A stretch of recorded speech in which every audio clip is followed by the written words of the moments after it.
If you've ever tried to learn a new language, you probably remember the drill. Flashcards, verb charts, those endless vocabulary lists. But what if all that memorizing kind of missed the point? What if there's a better, more complete way to learn? Well, today we're going to look at a framework that takes us way beyond the textbook, and it's really changing how we think about language education. But first, let's just start with a really basic question. And I want you to think about this for a second. What does it actually mean to know a language? I mean, is it just about passing a test, or is it something a lot deeper than that? The thing is, knowing a language isn't about collecting a bunch of rules and words like trophies. The real goal, the ultimate prize, is connection. It's about being able to use that language in a meaningful way out in the real world. And that's where this idea called the standards-based approach comes in. Now, the key word to focus on here is do. This whole idea shifts the focus from just passively knowing facts about a language to actively being able to use it. So how does this whole doing approach actually work? Well, it's actually pretty simple, and it's all built around one single number, 5. Go ahead and keep this number in your head, because it is the key that unlocks this entire framework. And here they are, the 5 C's. We've got communication, cultures, connections, comparisons, and communities. Think of these as 5 pillars that all work together to create this really complete and practical learning experience. So let's break them down one by one. First up, we've got communication. Now that might seem totally obvious, right? But this approach sees it as more than just speaking. It's actually a dynamic 3-part process.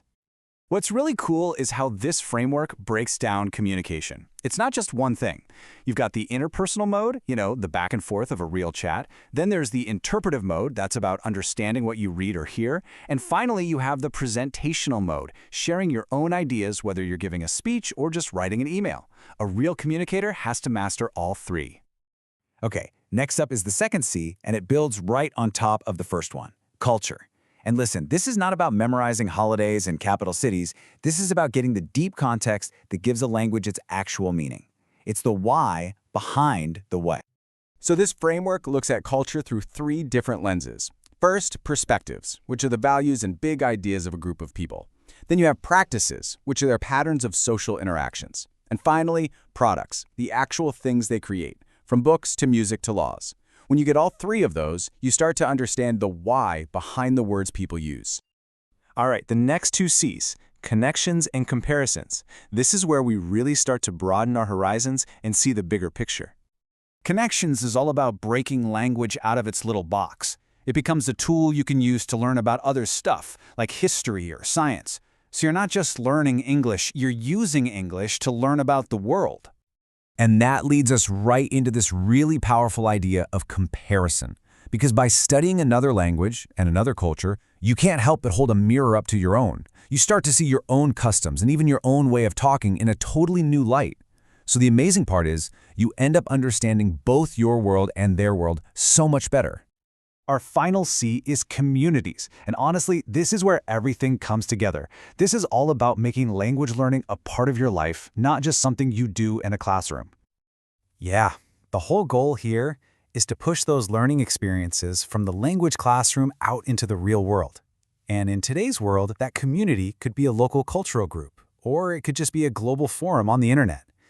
It's about actually using the language for real, authentic reasons. So let's recap. We've got communication, cultures, connections, comparisons, and communities. When you weave all 5 of these things together, what's the result? What kind of learner does this actually create? Well, as you can probably guess, it's about a whole lot more than just being fluent.